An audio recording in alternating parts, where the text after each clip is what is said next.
ॐ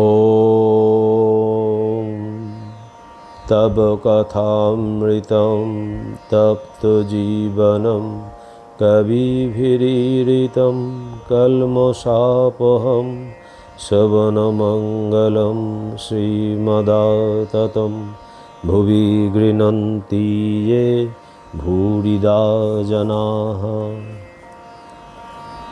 শ্রী শ্রী রামকৃষ্ণ কথামৃত চতুর্থ ভাগ ত্রয়োদশ খণ্ড চতুর্থ পরিচ্ছেদ শেষাংশ। শ্রীরামকৃষ্ণ: মারোয়ারি আমার নামে টাকা লিখে দিতে চাইলে, মথুর জমি লিখে দিতে চাইলে, তা লতে পারলাম না। সন্ন্যাসীর ভারী কঠিন নিয়ম। যখন সাধু সন্ন্যাসী সেজেছে তখন ঠিক সাধু সন্ন্যাসীর মতো কাজ করতে হবে। থিয়েটারে দেখো নাই, যে রাজা সাজে সে রাজাই সাজে, যে মন্ত্রী সাজে সে মন্ত্রীই সাজে। একজন বহুরূপী ত্যাগী সাধু সেজেছিল। বাবুরা তাকে একতরা টাকা দিতে গেল, সে উহু করে চলে গেল, টাকা ছুঁলেও না। কিন্তু খানিক পরে গা হাত পা ধুয়ে নিজের কাপড় পরে এলো। বললে, কি দিচ্ছিলে, এখন দাও। যখন সাধু সেজেছিল তখন টাকা ছুঁতে পারে নাই, এখন 4 আনা দিলেও হয়। কিন্তু পরমহংস অবস্থায় বালক হয়ে যায়। 5 বছরের বালকের স্ত্রী পুরুষ জ্ঞান নাই, তবু লোকশিক্ষার জন্য সাবধান হতে হয়। শ্রীযুক্ত কেশব সেন কামিনী কাঞ্চনের ভিতর ছিলেন, তাই লোকশিক্ষার ব্যাঘাত হইল। ঠাকুর এই কথা বলিতেছেন। শ্রীরামকৃষ্ণ: ইনি কেশব, বুঝেছ? বিজয়: আজ্ঞা হ্যাঁ। শ্রীরামকৃষ্ণ: এদিক ওদিক 2 রাখতে গিয়ে তেমন কিছু পারলেন না। বিজয়: চৈতন্যদেব নিত্যানন্দকে বললেন, নিতাই, আমি যদি সংসার ত্যাগ না করি তাহলে লোকের ভালো হবে না। সকলেই আমার দেখা দেখি সংসার করতে চাইবে। কামিনী কাঞ্চন ত্যাগ করে হরিপাদপদ্মে সমস্ত মন দিতে কেহ চেষ্টা করবে না। শ্রীরামকৃষ্ণ: চৈতন্যদেব লোক শিক্ষার জন্য সংসার ত্যাগ করলেন। সাধু সন্ন্যাসী নিজের মঙ্গলের জন্য কামিনী কাঞ্চন ত্যাগ করবে, আবার নির্লিপ্ত হলেও লোকশিক্ষার জন্য কাছে কামিনী কাঞ্চন রাখবে না। ন্যাসী সন্ন্যাসী, জগৎগুরু, তাকে দেখে তবে তো লোকের চৈতন্য হবে। সন্ধ্যা আগত প্রায়, ভক্তেরা ক্রমে ক্রমে প্রণাম করিয়া বিদায় গ্রহণ করিতেছেন। বিজয় কেদারকে বলিতেছেন, আজ সকালে ধ্যানের সময় আপনাকে দেখেছিলাম, গায়ে হাত দিতে যাই, কেউ নাই। চতুর্দশ খণ্ড প্রথম পরিচ্ছেদ। ঠাকুর শ্রীরামকৃষ্ণ দক্ষিণেশ্বর মন্দিরে নিজের ঘরে ভক্ত সঙ্গে বসিয়া আছেন। সন্ধ্যা হইয়াছে, তাই জগন্মাতার নাম ও চিন্তা করিতেছেন। ঘরে রাখাল, অধর, মাস্টার, আরও 2-1 ভক্ত আছেন। আজ শুক্রবার, জ্যৈষ্ঠ কৃষ্ণা দ্বাদশী, 20 জুন 1884। 5 দিন পরে রথযাত্রা হইবে। কিয়ৎক্ষণ পরে ঠাকুর বাড়িতে আরতি আরম্ভ হইল। অধর আরতি দেখিতে গেলেন। ঠাকুর মণির সহিত কথা কহিতেছেন ও আনন্দে মণির শিক্ষার জন্য ভক্তদের গল্প করিতেছেন। শ্রীরামকৃষ্ণ: আচ্ছা, বাবুরামের কি পড়বার ইচ্ছা আছে? বাবুরামকে বললাম, তুই লোকশিক্ষার জন্য পড়। সীতার উদ্ধারের পর বিভীষণ রাজ্য করতে রাজি হল না। রাম বললেন, তুমি মূর্খদের শিক্ষার জন্য রাজ্য করো, না হলে তারা বলবে বিভীষণ রামের সেবা করেছে, তার কি লাভ হলো? রাজ্য লাভ দেখলে খুশি হবে। তোমায় বলি, সেদিন দেখলাম বাবুরাম, ভবনাথ আর হরিশ এদের প্রকৃতি ভাব। বাবুরামকে দেখলাম দেবী মূর্তি, গলায় হার, সখী সঙ্গে। ও স্বপ্নে কি পেয়েছে, ওর দেহ শুদ্ধ, একটু কিছু করলেই ওর হয়ে যাবে। কি জানো, দেহ রক্ষার অসুবিধা হচ্ছে। ও এসে থাকলে ভালো হয়। এদের স্বভাব সব একরকম হয়ে যাচ্ছে। নোটো লাটু চোরেই রয়েছে, সর্বদাই ভাবেতে রয়েছে, ক্রমে লীন হবার যোগ। রাখালের এমনই স্বভাব হয়ে দাঁড়াচ্ছে যে তাকে আমায় জল দিতে হয়, আমার সেবা করতে বড় পারে না। বাবুরাম আর নিরঞ্জন এদের ছাড়া কই ছোকরা। যদি আর কেউ আসে বোধহয় ওই উপদেশ নেবে, চলে যাবে। তবে টানাটানি করে আসতে বলি না, বাড়িতে হাঙ্গামা হতে পারে। সহাস্যে আমি যখন বলি চলে আয় না, তখন বেশ বলে আপনি করে নিন না। রাখালকে দেখে কাঁদে, বলে ও বেশ আছে। রাখাল এখন ঘরের ছেলের মতো আছে, জানি, আর ও আসক্ত হবে না। বলে ও সব আলুনি লাগে। ওর পরিবার এখানে এসেছিল, 14 বৎসর বয়স। এখান হয়ে কোন্নগরে গেল। তারা ওকে কোন্নগরে যেতে বললে ও গেল না, বলে আমোদ আহ্লাদ ভালো লাগে না। নিরঞ্জনকে তোমার কিরূপ বোধ হয় মাস্টার? আজ্ঞা বেশ চেহারা। শ্রীরামকৃষ্ণ: না, চেহারা শুধু নয়, সরল। সরল হলে ঈশ্বরকে সহজে পাওয়া যায়। সরল হলে উপদেশে শীঘ্র কাজ হয়। পাট করা জমি, কাঁকড় কিছু নাই, বীজ পড়লেই গাছ হয় আর শীঘ্র ফল হয়। নিরঞ্জন বিয়ে করবে না, তুমি কি বলো? কামিনী কাঞ্চনই বদ্ধ করে। মাস্টার: আজ্ঞা হ্যাঁ। শ্রীরামকৃষ্ণ: পান তামাক ছাড়লে কি হবে? কামিনী কাঞ্চন ত্যাগই ত্যাগ। ভাবে দেখলাম, যদিও চাকরি করছে, ওকে কোনো দোষ স্পর্শ করে নাই।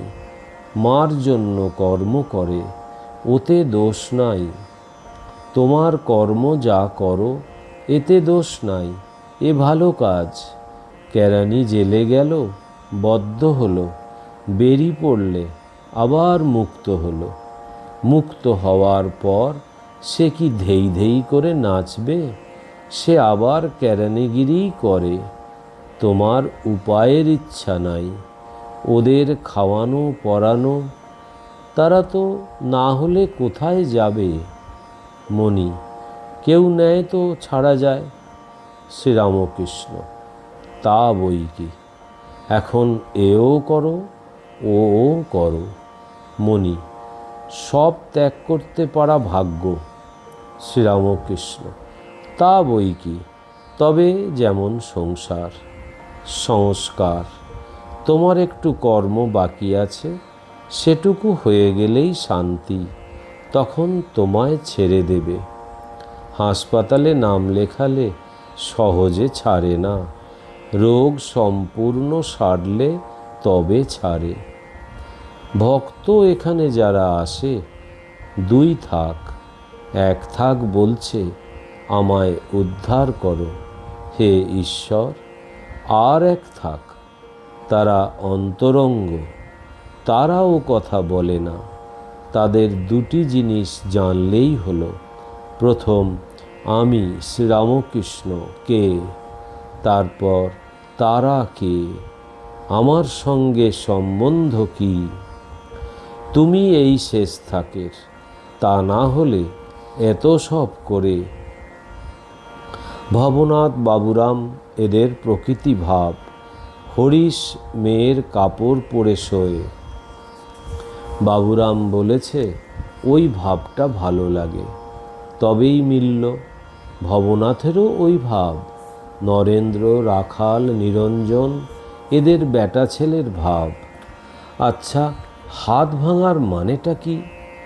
আগে একবার ভাবাবস্থায় দাঁত ভেঙে গেছিল, এবার ভাবাবস্থায় হাত ভাঙল। মণি চুপ করিয়া আছেন দেখিয়া ঠাকুর নিজেই বলিতেছেন, হাত ভেঙেছে সব অহংকার নির্মূল করবার জন্য। এখন আর ভিতরে আমি খুঁজে পাচ্ছি না, খুঁজতে গিয়ে দেখি তিনি রয়েছেন। অহংকার একেবারে না গেলে তাকে পাবার জো নাই। চাতকের দেখো মাটিতে বাসা, কিন্তু কত উপরে ওঠে। আচ্ছা, কাপ্তেন বলে মাছ খাও বলে তোমার সিদ্ধাই হয় নাই। একবার গা কাঁপে, পাছে ওইসব শক্তি এসে পড়ে। এখন যদি সিদ্ধাই হয়, এখানে ডাক্তারখানা হাসপাতাল হয়ে পড়বে। লোক এসে বলবে আমার অসুখ ভালো করে দাও। সিদ্ধাই কি ভালো? মাস্টার, আজ্ঞে না, আপনি তো বলেছেন অষ্টসিদ্ধির মধ্যে একটি থাকলে ভগবানকে পাওয়া যায় না। শ্রীরামকৃষ্ণ, ঠিক বলেছ। যারা হীন বুদ্ধি তারাই সিদ্ধাই চায়। যে লোক বড় মানুষের কাছে কিছু চেয়ে ফেলে সে আর খাতির পায় না। সে লোককে এক গাড়িতে চড়তে দেয় না, আর যদি চড়তে দেয় তো কাছে বসতে দেয় না। তাই নিষ্কাম ভক্তি, অহৈতুকী ভক্তি সর্বাপেক্ষা ভালো। আচ্ছা, সাকার নিরাকার দুই সত্য, কি বলো?